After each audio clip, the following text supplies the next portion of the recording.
Bueno, buenas tardes a todos y todas, bienvenidos y bienvenidas a un nuevo encuentro organizado por la Secretaría de Extensión de la Facultad de Derecho de la Universidad Nacional de Lomas de Zamora, en conjunto con el Instituto de Familias de Derecho de esta facultad. Mi nombre es Ariadna Rapoport, soy subsecretaria de Bienestar Estudiantil y hoy tengo el placer de presentar esta actividad que tenemos una nueva disertante en el staff de estos 4 largos años que se está sumando por primera vez a este equipo. La actividad se denomina Estrés Infantil, Recursos Protectores, y estará a cargo de la doctora Julieta Marmo, el doctor Jorge Caruso, la presentación pertinente de la doctora. Por lo pronto a mí me queda primero darles la bienvenida y comentarles 2 cuestiones administrativas antes de ceder la palabra. Con respecto, si hay personas que se están conectando por primera vez, sepan que ustedes van a poder acreditar su asistencia en un link de Google Form que vamos a estar compartiendo en el chat, así que les vamos a pedir que completen sus datos una vez que estaremos remitiendo el link. Segundo, la doctora Marmo va a compartir un PowerPoint durante la conferencia. Al finalizar van a poder solicitar el material si quieren a través del mail donde se anotaron. Y por último, avisarles y recordarles que también pueden realizarle preguntas sobre el contenido de su conferencia, siempre a través del chat. Les pido, por favor, que si quieren hacer alguna pregunta, se dirijan a través de Emiliano Heredia, quien es mi compañero y quien asiste a todas las conferencias, y él estará leyendo las preguntas al finalizar la disertación. Desde ya, desearles muy buenas tardes y agradecerles por acompañarnos nuevamente. Y Jorge, te cedo la palabra para hacer la presentación de nuestra invitada de honor de hoy. Gracias, Ariadna. Buenas tardes a todas las personas presentes. Como siempre, es un placer estar acá los lunes compartiendo con ustedes este espacio. Otra vez reemplazando a la doctora Taliercio, que como verán sigue descansando, pero prometemos que el lunes próximo ya está de regreso. Está gozando de un par de semanas de merecido descanso. Bueno, hoy nos acompaña una persona que hace rato que queríamos que viniera a acompañarnos, que es la doctora Julieta Marmo, que les voy a contar a qué se dedica. Ella, en principio, es licenciada en psicología, es doctora en psicología también, es postdoctoranda en psicología, es especialista en psicología clínica de niños y adolescentes, es profesora del Seminario de Trabajo Final Integrador de la Universidad de Flores, eh, hace psicología de la niñez, psicología de la adolescencia, psicología de la familia y de las instituciones y psicoterapias de la Universidad Católica Argentina. Es docente de posgrado en la Universidad de Flores, en la Universidad Austral, de la especialización en psicología jurídico-forense, psicóloga y supervisora clínica en el área de salud mental infanto-juvenil, de salud pública y en el ámbito privado, y se ha desempeñado como coordinadora de posgrados y doctorados en la Universidad Católica y en la Universidad de Flores. También es autora de artículos, de publicaciones científicas y capítulos de libros, y es disertante a nivel nacional e internacional. Bueno, le damos la bienvenida. Para mí es un placer enorme presentar a Julieta, que hace tiempo que estábamos queriendo que nos acompañara, y espero que les guste. Es muy útil lo que ella nos va a contar. Es otra mirada de la que tenemos nosotros desde el derecho, así que nos va a hacer un aporte muy interesante. Julieta, bienvenida. Te escuchamos, estamos todos para prestar atención a lo que nos vas a enseñar. Muchas gracias, Jorge. Agradecerte a vos en primer lugar, a Emiliano también por el acompañamiento y a Ariadna de la Facultad de la Secretaría de Extensión. Yo también espero que les resulte de utilidad y estar a la altura de lo que ustedes vinieron a escuchar hoy. Yo voy a compartirles hoy una presentación que tiene que ver con el estrés cotidiano infantil y algunos recursos protectores desde el punto de vista psicológico. Si me permiten, comparto la pantalla. Ustedes me dirán si se ve la presentación. Ahora sí. Ahí se ve. Muchas gracias. Se Bueno, se escucha un poquito bajo. Que nos están escribiendo. el volumen máximo yo, no sé si... Sí. ¿Vamos bien ahí? Y bueno, vos subí todo lo que puedas y nosotros subimos también la recepción. A ver, sí, está al máximo. Bueno, gracias. Bueno, dentro de los recursos protectores, la idea es presentarles hoy dos variables que tienen que ver, una, con el apoyo social percibido y por otro lado, la perspectiva de las emociones positivas como recursos, ¿sí?, que pueden mitigar el impacto del estrés y las estrategias de afrontamiento, puntualmente en la etapa de la niñez media. Para comenzar a contextualizar, digamos, esta presentación, quiero contarles que el estudio del estrés resulta de gran relevancia en el ámbito científico y sobre todo en el ámbito de la psicología clínica en particular, tendiente a actuar e intervenir en aquellos casos en que la persona, digamos, siente cierto agobio ante una demanda, ¿sí?, que puede sentir que excede sus recursos, que lo desborda y que consecuentemente puede poner en riesgo su situación de equilibrio.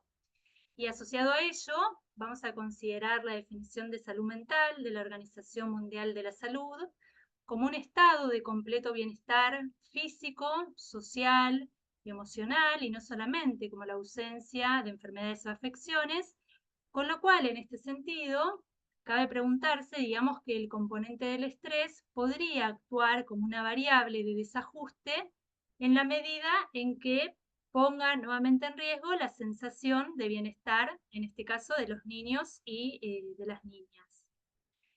Para introducirnos, el estrés es vivenciado como una relación particular entre el individuo y el ambiente, en el cual la persona siente que esa situación puede desbordar sus recursos, que no cuenta, digamos, con, tanto sean internos como externos, justamente con aquellos materiales para dar respuesta, y entonces le puede generar un desequilibrio. Como es sabido, digamos, la niñez no queda ajena a experimentar situaciones de estrés. Tal vez no hablamos necesariamente de situaciones muy traumáticas o grandes eventos estresores, sino que en la infancia muchas veces lo que suele verse a diario es que el niño atraviesa o transita distintos eventos, factores o situaciones personales o ambientales que justamente pueden, en su cronicidad en el tiempo, generarle alguna situación sintomática, ¿sí?, ya sea física, emocional, o también en componentes que tengan que ver con lo vincular o con lo interrelacional.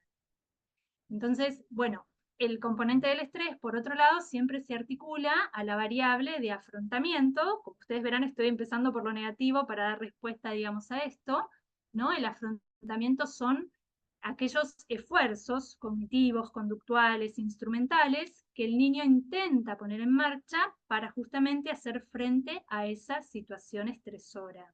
Es decir, que el estrés siempre va acompañado de un intento, ¿sí?, de hacer algo para resolver esa situación. Veremos después cuáles son esas posibilidades, ¿sí?, de resolver el problema. Bueno, y hablando, sí, de los recursos protectores, digamos, a ver, el estrés, en tanto no se considere el efecto de los recursos protectores, puede mantenerse a lo largo del tiempo, y por eso proponemos en esta conferencia hablar de dos variables en particular. Una es el apoyo social. El apoyo social tiene que ver con la experiencia que sienten los niños, el registro. El apoyo social lo sentimos todos, ¿no? Pero puntualmente esta conferencia abarca esta población, de sentirnos acompañados, sostenidos, amados. Entonces, en la infancia, las investigaciones han demostrado que las principales fuentes proveedoras de apoyo y de seguridad infantil son los padres, y llegando a la adolescencia, a la pubertad de la adolescencia, también las relaciones amistosas cercanas. Y por otro lado, también se ha encontrado como recurso protector la experiencia psicológica de emociones positivas. Las emociones positivas son una experiencia, bueno, justamente emocional, ¿sí?, una valencia que está tamizada por una sensación de placer, de bienestar, de sentirse, digamos, seguro, ¿sí?, en cuanto a esta reacción emocional psicobiológica que implica las emociones. Entonces, ahora sí, para ordenar un poco esta introducción, la pregunta, para intentar dar una respuesta mediante una investigación empírica, se inició proponiendo de qué manera el apoyo social y las emociones positivas se relacionan con el estrés y el afrontamiento en niños en la etapa escolar.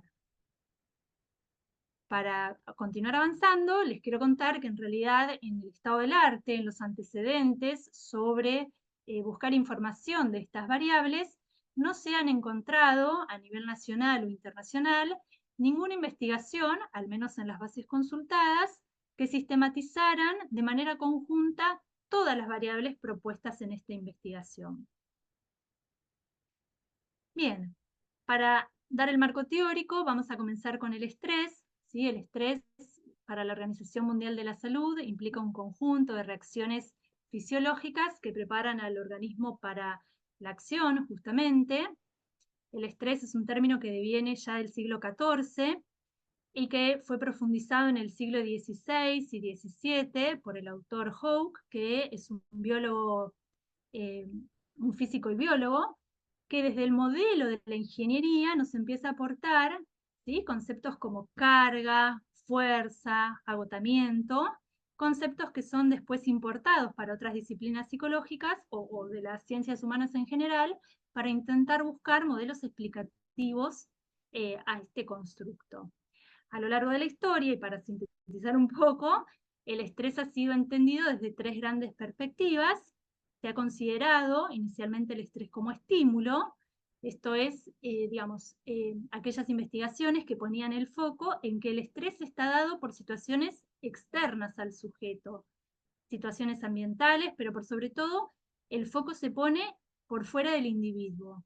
Entonces, puede ser factores estresores ambientales como el ruido, el hacinamiento, o también situaciones vitales estresantes, como podría ser una mudanza, o dentro de este grupo también se ubicaban aquellos llamados microestresores, que pueden ser, por ejemplo, o sea, pequeños estresores, como por ejemplo pueden implicar el estrés que nos genera desplazarnos en auto de un lugar del trabajo al otro, ¿no?, por el mismo hecho del tránsito. Desde otra perspectiva, el estrés como respuesta cambia el foco y lo vuelve, digamos, la mirada hacia el individuo, y en donde se pone justamente la atención sobre la reacción del organismo frente a una situación desencadenante. En este sentido, hay un autor que ha sido muy reconocido, que se llama Seilje, que ya en la década de 1970 empieza a hablar de que puede el estrés excesivo y crónico desencadenar en un síndrome general de adaptación. Esto quiere decir que la persona pasa por una primera fase de alarma cuando detecta el estresor, esa situación o hecho o evento o situación interna, ¿sí?, que le genera un malestar, intenta adaptarse buscando dar una respuesta para nuevamente lograr su equilibrio, y finalmente la fase de agotamiento, que es cuando se fue como derribando todas las instancias previas y queda sin recurso. Y la última de las perspectivas, que es la considerada, digamos, en esta presentación y en este estudio, tiene que ver con el estrés en cuanto a la interacción individuo y entorno.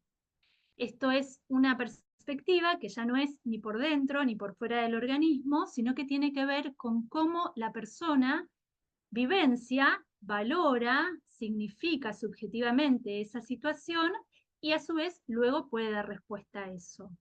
Es una definición relacional que implica evaluar la situación, mirarse, digamos, el niño o la niña respecto de lo que siente en relación a eso, y finalmente, justamente, desplegar una estrategia. Es por eso, digamos, que en esta perspectiva, digamos, un mismo evento estresor puede o no tener el mismo significado para dos niños en la misma situación, porque depende de cómo, ¿sí?, qué significado le atribuya a eso que el niño o niña ha interpretado de la situación estresante. Y por ahí para otro no le significó ni siquiera un momento de tensión. Bien, para sintetizar, entonces el estrés implica una relación entre el individuo y el ambiente, que es registrada cuando el niño siente que desbordó sus recursos y ahí pone en peligro su bienestar. En el caso de los niños, como les adelantaba, digamos, hablamos de del estrés cotidiano, como situaciones de la vida diaria, que si bien no son de grande impacto al estilo de eventos traumáticos, sino que son estresores cotidianos que se van reiterando día a día y que no es por su intensidad, sino por su cronicidad, su frecuencia alta, que pueden desencadenar entonces un malestar, digamos, una sintomatología específica, y en general se ha visto que esto está dado en el ámbito de la escuela, la familia y la dimensión de la salud como las áreas de mayor preocupación durante la infancia, al menos en la etapa escolar. Bueno, y este concepto de estrés cotidiano que ha sido trabajado científicamente, sobre todo a partir de autores españoles, se lo conceptualiza como un constructo, ¿sí?, denominado estrés cotidiano infantil. Bueno, de hecho, la foto de ese niño es la del autor de la escala de evaluación. Bien. Voy mirando la hora, cualquier cosa me avisan, ¿sí? Una síntesis de las investigaciones actuales, el estado actual de este tema, en relación a el estrés escolar. Primero, que en la etapa escolar son escasas, tanto a nivel local como internacional. Luego, las investigaciones nos dan cuenta de que el estrés se vincula a mecanismos fisiológicos. Esto es que cuando aumenta el cortisol es la hormona del estrés que en estados de tensión tiende a incrementarse, puede generar un impacto en el desarrollo del sistema nervioso, ya sea dificultando el crecimiento neuronal, la sinapsis intercelular, o afectar áreas como el lóbulo temporal o los sistemas prefrontales, que son mediadores ante la respuesta del estrés. Esto quiere decir, por ejemplo, puede afectar la memoria, las funciones ejecutivas, la capacidad de tomar decisión, el juicio, el pensamiento claro, cualquiera de estas funciones mentales superiores que son importantes a la hora de que el niño resuelva cómo va a avanzar en relación a esa situación estresante. Bien, entonces genera secuelas y efectos negativos en el desarrollo del comportamiento del cerebro. Implica también el eje neuronal, neuroendocrino, endocrino y lo que ya mencionamos del síndrome general de adaptación. Y los altos índices de estrés en la infancia, en realidad en cualquier etapa, pero bueno, estas investigaciones reportan a la infancia, también pueden afectar al sistema inmunológico del niño. Respecto después al estrés y la salud mental, bueno, los altos niveles de estrés correlacionan positivamente con inadaptación socioemocional, dificultades en el ajuste psicológico, en comportamientos desadaptativos o inhabituales en el niño, o cambios en su rendimiento académico, cognitivo, o indicadores físicos indeseables como alguna enfermedad, por ejemplo, psicosomática. Y en general pueden desencadenar en un impacto perjudicial en el desarrollo de la infancia, como dijimos antes, si sobre todo se sostienen de manera crónica. Y respecto a las áreas más afectadas en esta etapa escolar, para el niño resulta, digamos, las áreas de la escuela, de la familia y de la salud, las de mayor impacto cuando se sienten, digamos, estresados. Todos los autores de la derecha, pero no los voy a mencionar por una cuestión de tiempo, son los autores que coinciden con estos aportes. Bueno, después traje esta imagen como para poder pensar los niños en la actualidad, ¿sí? Los niños atravesados desde muy temprana infancia por la tecnología, los niños transformados en adultos, por otro lado, ¿no?, mediante el acceso a las compras, a lo material, al consumo. Niños irritados, enojados, felices o agotados, son distintas escenas, ¿no? Y en realidad ni síntomas ni síndromes, ¿no? Es lo que a cada uno de los niños subjetiva e individualmente les pasa, pero como para poder pensar también en las infancias actuales. Bien, según UNICEF, las reacciones más comunes al estrés en los niños, en orden cronológico, digamos de niños más pequeños a niños más adultos, pueden manifestarse mediante una necesidad de estar más dependientes de los adultos, o puede que el niño haga una regresión en su comportamiento, si había logrado controlar esfínteres o dormir solo, que regrese, digamos, como a esa posición anterior. Puede haber cambios en el sueño, en la alimentación, en su humor, estar más irritable o más hiperactivo. Pueden aparecer temores intensos, enojos o llantos frecuentes, dificultades para concentrarse, puede haber una disminución o exceso, ¿sí?, como una hiperactividad más habitual de lo que el niño realiza habitualmente. podría haber una pérdida de interés por el juego, que esto sería como lo clave, ¿no? En la infancia, el niño que deja de jugar, el niño tranquilo, debería como interpelarnos en algún sentido. O en el otro caso también puede aparecer el niño que asume como un rol del adulto, ¿no? Lo que nosotros en nuestro ámbito llamamos la sobreadaptación. El niño que lo entiende todo, que justifica, que no complejiza, digamos, también es un indicador. Puede haber periodos de mutismo. El mutismo se asocia, digamos, a la cuestión de la ansiedad. Bueno, aparecer ansiedad o aumentar, en el caso de que lo hubiera, también algunos indicadores. En etapas más cercanas a la pubertad puede haber retraimiento, cambios en los patrones también de la alimentación y sueño. También puede haber temor más aumentado. Bueno, hay otros indicadores que se reiteran: la irritabilidad, la agresividad, la agitación, también en las funciones mentales. Pueden aparecer síntomas psicosomáticos. Puede aparecer también la evocación del evento, del suceso que lo preocupa. Muchas veces se reitera mediante el sueño, o inclusive, ¿no? Si el niño juega, que juegue siempre a lo mismo. El juego no flexible también es un indicador muy importante en salud mental infantil. O puede haber sentimientos de culpa, que eso que está pasando, digamos, en algo el niño está implicado o puede sentir que tiene que ver. Pasando a la otra variable, dijimos que el estrés se asocia al afrontamiento. El afrontamiento es el intento del niño por dar una respuesta, ¿sí? El intento del niño por resolver el problema y a su vez por regularse emocionalmente. Lo que el niño o cada persona, digamos, en una situación de tensión, el primer como paso sería revisar la situación, ¿no? Como intentar cognitivamente comprenderla y posteriormente actuar en relación a ello. Y entonces acá sí tenemos distintos modos de afrontamiento. Yo he tomado la clasificación de Rillo-de-Mincy, que es una autora, psicóloga, investigadora de CONICET Argentina, que validó un cuestionario de estrategias de afrontamiento y propone dos grandes estilos, ¿no? Dos grandes estrategias. Por un lado, la estrategia funcional, productiva, la que permite resolver adecuadamente, que es que el niño pueda analizar la situación de manera lógica, mental, poder pensarla más allá de la edad que tenga, ¿sí? En la infancia. Que pueda actuar directamente sobre el problema. La reestructuración cognitiva, que implicaría, por ejemplo, que el niño encuentre otro significado, pueda pensar la misma situación desde otra perspectiva, resignificarla, como decimos a veces, o bien buscar apoyo. Esto es esperable dentro de lo adaptativo, lo saludable. O bien el afrontamiento puede ser disfuncional o no productivo cuando el niño controla rígidamente sus emociones o se descontrola emocionalmente, cuando evita cognitivamente conectarse con ese hecho, o bien cuando busca gratificaciones alternativas, ¿no? Como métodos no resolutivos que en el fondo lo distraen sin terminar de resolver el problema.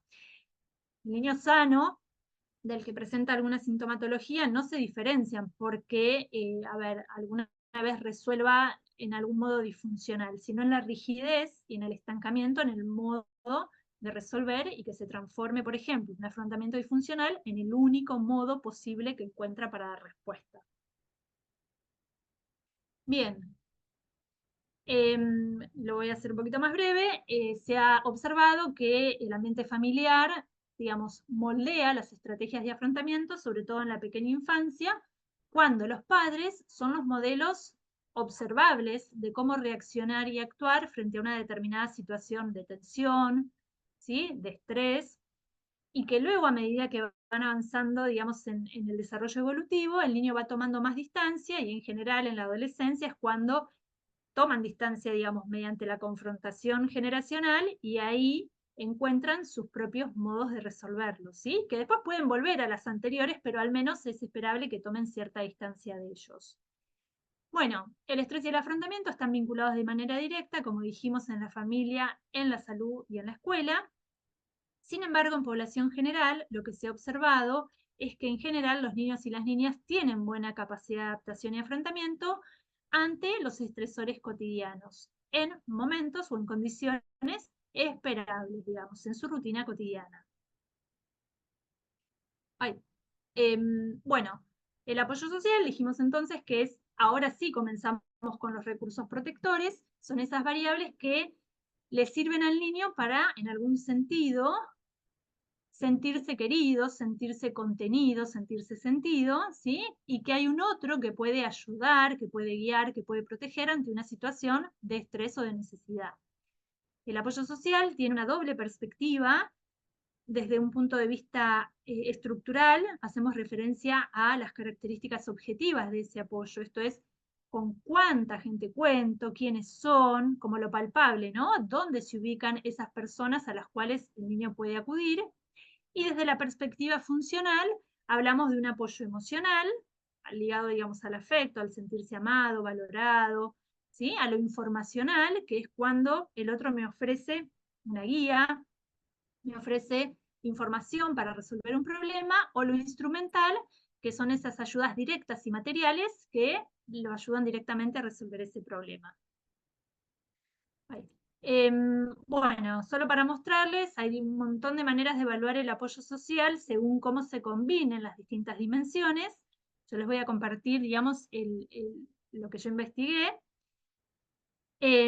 Pero bueno, en este caso, en relación a la variable de apoyo social, todas las investigaciones consultadas dan cuenta de que tiene un efecto protector en la infancia, en la autoestima, en la seguridad, en mejores indicadores de salud emocional y física, en mejor pronóstico ante las enfermedades, es decir, correlaciona positivamente con todas las variables que se ha estudiado el apoyo social. Bien, respecto a las emociones positivas, también, ¿sí? Son experiencias subjetivas, tamizadas por una sensación de bienestar, de placer. Como toda emoción, implica una reacción psicobiológica, ¿sí? Que remite a una experiencia subjetiva, pero que implica también un aspecto cognitivo que tiene que ver con el reconocer la situación y a su vez reaccionar ante ello. Las emociones son rápidas, es como una reacción inmediata.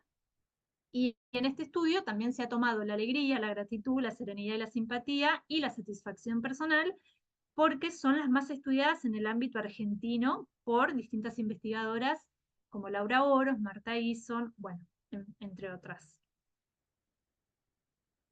Acá les compartí algún dato pero voy a avanzar para poder cumplir con el tiempo. Después, otra cosa importante que sí me parece considerar es que las emociones no desaparecen, ¿sí? Al decir de Freud, digamos, nos planteaba que las emociones inexpresadas nunca mueren, ¿sí? Él plantea, son enterradas vivas y salen más tarde de las peores formas. Esto es la represión, ¿no? En el caso de las neurosis, bajo los síntomas o los distintos trastornos de acuerdo, digamos, a la estructura psicológica. Pero me parecía importante no dejar de lado, si bien es otra perspectiva y otra lectura más psicodinámica, me parece como fundamental pensar que en realidad una emoción no desaparece, aunque se sienta apagada en algún momento determinado, en ninguna etapa evolutiva. Y luego también, otro aporte de UNICEF es que los niños y las niñas, ante momentos de estrés, tienden a reaccionar tomando como modelos, ¿sí?, de identificación a los adultos. Por eso la importancia de la parentalidad democrática, la parentalidad positiva, porque si bien después se encuentran sus propios métodos de resolución, son los padres las primeras fuentes de identificación de lo afectivo y también del afrontamiento, y del modo en que cada uno regula y gestiona sus emociones. Bueno, las emociones positivas también en un montón de investigaciones, ¿sí?, reportan que mejoran el bienestar psicológico y promueven mayor sensación de felicidad, impactan sobre un afrontamiento más eficaz, también generan un robustecimiento, digamos, de los aspectos psicológicos en la infancia, como la resiliencia y otras competencias psicosociales que hacen a la vida del niño. Ahora les cuento brevemente también la propuesta de esta investigación que yo he realizado, que se propuso justamente analizar la relación entre los recursos protectores ante el estrés y el afrontamiento en niños y niñas de 8 a 12 años, y también evaluar y describir si existen diferencias, ¿sí?, entre los niveles de estas variables, si hay diferencias por la edad y el sexo, analizar también si el apoyo social y las emociones positivas protegen ante el estrés, Y finalmente también si estos mismos predicen el modo en que el niño va a afrontar una determinada situación. Bueno, la hipótesis es que estas variables varían según la edad y el sexo, también que el apoyo social y las emociones positivas protegen ante el estrés, y que a mayor apoyo social y emociones positivas, el niño y niña tendería a usar más bien estrategias funcionales de afrontamiento. Estas son las hipótesis, ¿sí? Que para eso, bueno, he puesto a prueba mediante, digamos, una investigación con 400 niños y niñas de la ciudad y de la provincia de Buenos Aires, todos escolarizados, que concurrían a tercero hasta sexto o séptimo grado, depende de capital ahí o provincia, la escolaridad, en 19 escuelas de gestión pública y privada, a las cuales se les ha pedido, bueno, una autorización, todo el procedimiento como, ¿no?, ético que corresponde, autorización a los directivos o representantes legales, consentimiento informados a los padres, y luego se ha realizado la toma de manera colectiva. ¿Y esto por qué? Les voy a mostrar. Porque los instrumentos, me fijo el tiempo, ahí voy cerrando, ¿sí? Los instrumentos son de autoadministración. Si ustedes se fijan, el inventario de estrés cotidiano o el cuestionario de afrontamiento, el niño completa, ¿sí?, sus datos, y obviamente después ambas son escalas de tipo Likert, entonces responde por sí o por no, o sí, a veces no, y no tiene nada que ver, de acuerdo al cuestionario. Todos estos tienen entre 19 y 23 ítems, con los cuales se pudo tomar de manera grupal. Y luego el cuestionario de emociones positivas y el de apoyo social percibido, que tienen las mismas características. El niño lee y responde a lo que él considera, digamos, que corresponda, si se considera alegre o no, bueno, y así va autodefiniendo. Digo niño, niña, ¿sí?, de manera global. Bueno, los estudios estadísticos y descriptivos que se han realizado en esta investigación, que implicaron pruebas, por un lado, ligadas al SPSS para dar respuesta a lo estadístico, y otras medidas, bueno, para el análisis de regresión y para poder ver si una variable podía llegar a predecir a la otra. En relación a los resultados, ¿sí?, en esta investigación que yo realicé, todos los niños alcanzaron los niveles más bajos de estrés cotidiano infantil. La escala de estrés es una escala española adaptada lingüísticamente, digamos, a la población local, que mide de manera global si el niño tiene o no estrés cotidiano y a su vez en qué dimensión puntúa más. En este caso no había presencia de estrés cotidiano, había presencia, perdón, de un nivel bajo, moderadamente bajo de estrés. Las emociones positivas en esta muestra resultaron altas, como el apoyo social, y se observó que las estrategias funcionales de afrontamiento ponderaban por sobre las disfuncionales. Dentro de las áreas de mayor impacto, en esta muestra en particular, se ha observado que, como ustedes ven ahí, el ámbito escolar es el que resultó para los niños de esta muestra, ¿sí?, en su media, el de mayor impacto, seguido, cerquita, digamos, por el ámbito familiar. Y en tercer lugar, digamos, por temas de salud. Esto acuerda o no con distintas investigaciones nacionales y de otros ámbitos. En cuanto a las estrategias de afrontamiento, entonces, como les decíamos, ponderaron más altas las estrategias funcionales, con las subcategorías que ya les había mencionado, y el apoyo social también puntuó promedio alto, lo cual coincidió, esto como lo venimos viendo desde el principio, con todos los estudios consultados.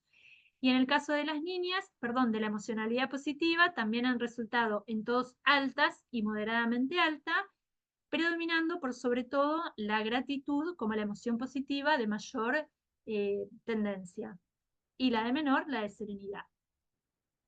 Luego, en cuanto al objetivo que me había propuesto por diferenciar según la edad y el sexo, con respecto al sexo, solo se observaron diferencias significativas en el registro de los estresores, en donde las niñas puntúan más altas, así también como en la experiencia de la simpatía, puntuando más altas las niñas que los varones, y en el resto de las variables y de diferencias no se encontraron justamente diferencias significativas en la correlación de todos estos temas.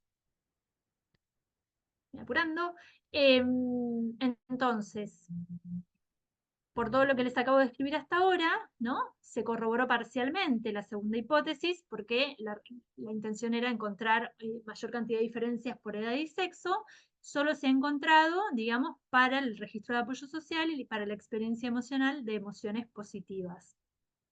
En algunos casos, las investigaciones referidas a temas afines hallaron resultados diferentes, con lo cual esto ha, digamos, como sido un signo de alarma para seguir profundizando en la investigación de esta temática. Bien, respecto al tercer objetivo, analizar si el apoyo social y las experiencias de emociones positivas actúan como factores protectores del estrés, los resultados indicaron que sí, que el mejor modelo predictor del estrés incluye el apoyo social y las emociones de, sobre todo, alegría, simpatía y satisfacción personal. Entonces, en este sentido, queda confirmada la tercera hipótesis, según la cual, bueno, lo que les proponíamos al principio, ¿no? Con el título inclusive, los recursos protectores ante el estrés. Y por último, en el último objetivo, que tenía que ver con comprobar los modos de afrontamiento, si el apoyo social, perdón, y las emociones pueden predecir el modo de afrontamiento, se comprueba esta hipótesis final. El afrontamiento funcional implica las emociones positivas, sobre todo la gratitud, la serenidad y la simpatía, y a su vez se comprobó también que la falta de apoyo social o el bajo registro que tenga el niño, ¿sí?, puede predecir un afrontamiento disfuncional. Bien. Entonces, mediante la prueba empírica, mediante la investigación concretamente, se pudo dar respuesta a la pregunta de investigación y corroborar las hipótesis. Recomendaciones y limitaciones. Bueno, en realidad esta investigación, esto que les traigo hoy para compartir, se enmarca dentro del ámbito de la psicología clínica y la psicología de la salud. Lo importante es la psicología. Nosotros tenemos como una larga tradición en todo lo que hace a la patología, ¿sí? En realidad, a veces partimos desde ahí para intentar rescatar lo saludable, entonces también la propuesta es poder pensar la niñez en su desarrollo habitual, en su entorno natural, pensar también en ponderar los aspectos positivos y no solamente tratar lo patológico. Que no se excluyen, pero que sí también hay que revalorar lo posible, ¿sí? Lo que el niño puede lograr desde su vida cotidiana, también desde la mirada psicológica y también para su impacto en distintas políticas o intervenciones que hagan al quehacer psicológico o al trabajo con los niños. Bueno, y en cuanto a la limitación de esta investigación que yo les cuento, es que, bueno, radica en Buenos Aires, entonces podría ampliarse la muestra, ¿sí? Y también una dificultad a veces es cuando uno trabaja con niños, contar con el consentimiento informado, que suele ser, digamos, a veces complejo, no es de manera directa como con un adulto. Y finalmente, bueno, futuras líneas de investigación, todas las que ustedes consideren también, ¿sí? Hacer estudios comparativos, estudios en población rural, estudio también desde la perspectiva de los padres en relación a, bueno, qué piensan del estrés en la infancia y cómo se autoperciben también en relación a ello, u otras investigaciones que potencien los recursos protectores de la niñez. Propuestas de intervención, con esto yo cierro, ¿sí? Quiero compartir con ustedes que en realidad cuando pensamos la infancia, pensamos un niño en un determinado contexto familiar o, bueno, en un hogar, ¿sí?, particular, y que en realidad las familias no las diferenciamos por normales o anormales o disfuncionales, más bien, digamos, conceptualizadas, por la presencia o no de problemas, sino justamente por los recursos, ¿sí?, que ese individuo en un contexto familiar o la familia resiliente pueda desplegar para hacer frente ante una situación de estrés, ante una situación, digamos, de tensión o que interpele a la familia en su totalidad. Los problemas podemos compartir también, pensarlos como una crisis, pero también pensarlos como una oportunidad en la medida en que una situación estresante en la infancia de un niño en un determinado contexto puede ser un desafío importante también para los padres poder pensarnos, digamos, desde otros lugares, pensar cómo modelos parentales damos respuesta, ¿no? Y vamos moldeando el desarrollo de nuestros niños. Bien, bueno, y por último, ¿no? Hablamos en este sentido de la plasticidad familiar, que es esto que yo les decía, que hace que la familia pueda ser resiliente, ¿no? En la medida en que pueda aceptar la situación, supongamos un evento estresante, infantil, que pueda, ¿sí? Desplegar recursos, que convoque, que pueda justamente realizar adaptaciones internas y hacia el contexto ambiental para justamente afrontar más saludablemente los cambios y por sobre todo, ¿no? Acompañar el desarrollo infantil. Cuanto más avancemos nosotros en potenciar justamente los recursos protectores, en este caso puntual, el apoyo social y emociones positivas, menos, ¿sí? Impacto va a tener lo que lo estresa a un niño durante su etapa y enseñaremos también mejores estrategias para afrontar esas dificultades. Ahora sí, muchas gracias. Gracias a vos, Julieta. Iba con Vamos a tiempo. ver si Emiliano... No, muy bien, muy bien. Apurabas porque tenías miedo de llegar tarde. No, pero estamos perfectos con el tiempo. Bueno, gracias. Emiliano, después hacemos unos comentarios. Sí, vamos a leer, hay varias preguntas, ahí las buscamos, que bueno, escribieron. Hay muchos mensajes de agradecimiento, que les gustó mucho la conferencia de hoy. Eh, Ahí vamos a leer una, la primera. Bueno, preguntan, ¿qué edades comprende la niñez media? Esa es una. Bien. La niñez media es desde los 6 hasta los 12 años. Es la etapa del niño escolar, digamos. Ese es el periodo de la niñez media. Bueno, Nahuel Díaz, eh, hola, buenas tardes. Me gustaría saber si el estrés infantil está en aumento debido al avance tecnológico o está más ligado a las relaciones sociales. Bueno, qué pregunta. A todo, en realidad, ¿no? ¿Cómo medir qué impacta más? Bueno, la tecnología ha atravesado la infancia, ¿no? Tan tempranamente. Puede generar estrés en cuanto es un exceso de información o información que el niño accede a través de la tecnología que todavía no tiene los recursos para poder tramitarlas, ¿no? Los recursos evolutivos, lo esperable, por ahí está recibiendo información que todavía justamente no puede codificar saludablemente. Y las relaciones familiares o las relaciones sociales también, si son disfuncionales, ¿sí? Si uno vive en un contexto, ustedes lo habrán acá hablado un montón de veces, disfuncional, violento, bueno, más vale que eso también es una fuente de estrés muy alta. Bueno, los que no leo el nombre es porque me los envió Jorge, que se lo enviaron a él directamente y no aparece el nombre. ¿Suele evidenciarse estrés en niños o niñas testigos de violencia en la familia? Sí, es como de los más habituales de ponderarse, digamos, ¿no? O sea, cuando hay violencia familiar, intrafamiliar, naturalmente va a haber situaciones de estrés en la infancia. La forma después que el niño lo exprese, ahí va a estar tamizada por las variables individuales, ¿no? Si hace un síntoma, si lo puede hablar, si se angustia, bueno, ahí va a depender de recursos personales. Bueno, Luis Vélez pregunta, en su investigación, ¿cuál es la causa de más estrés en los niños o niñas? ¿Cuál es la mayor incidencia? Las causas más frecuentes de estrés, Claro, en mi ¿cuál investigación fue particular, mayor? tiene que ver con motivos escolares, ¿sí? Como por ejemplo la relación con los docentes o con la autoridad o los conflictos o los vínculos sociales entre pares. Eso está, o las exigencias en cuanto a lo académico, por ejemplo, es una etapa, la etapa escolar justamente en donde, bueno, se lucen un poco, pero también juega de competencia, ¿no? En cómo me va en la escuela. Seguido a eso y muy cerquita, las problemáticas familiares, ¿sí? Son una fuente de estrés muy habitual también. Guadalupe Gómez, ¿el apoyo social solo se refiere al del entorno familia de los niños y niñas?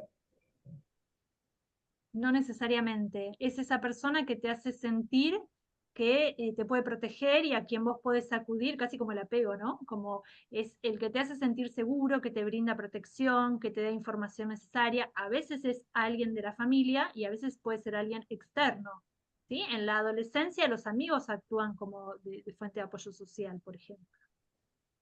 Ajá. Bueno, acá hay otra. Candela Fossati. ¿Qué medidas preventivas pueden tomarse para minimizar el impacto negativo del proceso judicial en el bienestar emocional de los niños? Wow, qué pregunta ahí, Jorge, es más tuya, ¿eh? Bueno, a ver, ¿me la repetís? En temas judiciales, ¿qué medidas para mitigar el estrés sería?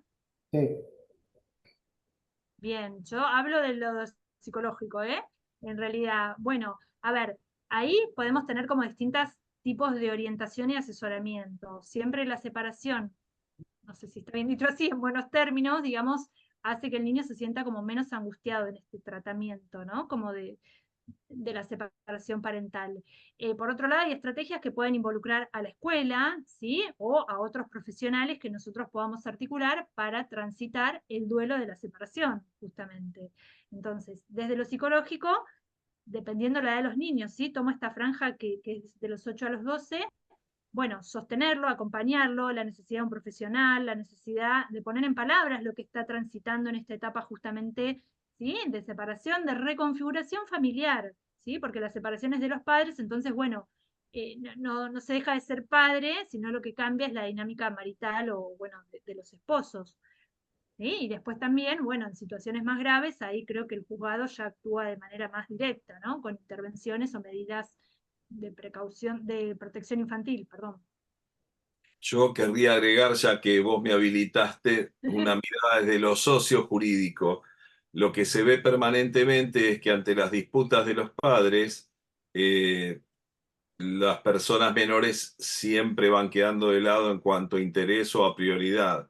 Entonces, lo que siempre decimos es que mamá y papá aprendan a mirar para abajo, porque abajo hay una persona más bajita, más chiquitita, que es la que parece que los problemas caen, ¿no? Es como el calor va para, perdón, el frío va para abajo. Entonces le caen encima de ellos y ellos no tienen cómo manejarlo. Entonces, me pareció fantástica la pregunta porque me parece que es el broche de oro para que vos expliques justamente de dónde puede aparecer el estrés, ¿no? Y realmente si hay chicos que están estresados es en situaciones de conflicto dentro de la familia. ¿Cómo hacer para evitarlo? Y bueno, que haya un poco más de menos egoísmo y un poco más de solidaridad y empatía de papá y mamá hacia esa persona. Dejar un poco para después los intereses personales. Entonces, mirar primero por el bienestar de ese nene, de esa nena, si le voy a dar los alimentos como corresponde, si voy a permitir el contacto con papá como corresponde, todo lo que hace a esa persona fundamentalmente y después arreglamos el resto. Yo creo que a partir de ahí se morigeraría bastante la presión que se ejerce. Y ya que está, me viene bien esto para decir lo que quería decir al final, ¿no? No sé si hay más preguntas, pero qué importante que es poder tener esta mirada, Julieta, porque nosotros, por eso insiste tanto la doctora Taliercio con que venga gente de otras disciplinas, porque vos nos enseñaste a mirar de otra manera. Si no, todos son expedientes, son números de expedientes, son nombres escritos, y lo que hay que aprender cuando trabajamos en derecho de familia, porque no nos olvidemos que estamos en el Instituto de Derecho de Familia, es que esos complejos procesos judiciales vienen a raíz de complejos procesos familiares. ¿Mm? Entonces, es excelente lo que vos nos aportás y yo insto a todas las personas que están presentes a que también tengan esta mirada de primero el niño y la niña y después nuestra clienta, nuestro cliente o en un caso quienes trabajan en la justicia, primero empezar por los más chiquititos y a partir de ahí armar y desenredar la compleja trama de los conflictos familiares en la justicia. Yo te agradezco muchísimo por el aporte, Julieta. No ¿No? sé si nos quedó alguna pregunta más, Emiliano. Como que fueron contestadas. Había una que era, justo la estaban contestando y era casi igual. La que Bueno, bueno. Entonces, Julieta, te agradecemos enormemente el haber participado, el habernos aportado toda esta sabiduría, esta investigación que se cuenta rápido, pero que llevó muchos años hacerla, mucho trabajo, muchas horas de no dormir y muchos fines de semana dedicados a esto. me Sí. consta que costó mucho, así que te agradezco enormemente. Por favor. Te despedimos con un aplauso. Bueno, Muchísimas gracias. Y yo voy a aprovechar a hacer como hace la doctora Taliercio, a invitar a todas las personas para que el lunes que viene nos acompañen otra vez a partir de las 16, que va a estar con nosotros el doctor Marcos Córdoba, ya conocido de la casa. Recuerden que él es el decano de la Facultad de Derecho de la Universidad de la Abierta Interamericana, y va a dar un tema que es adultos mayores, derechos y normativa. Así que bueno, les agradecemos el haber participado hoy. Esperamos que estén todos presentes nuevamente el lunes próximo. Que sigan muy bien. Chao, Julieta, muchas gracias. Buenas tardes. Muchas gracias. Chao, Emiliano, gracias.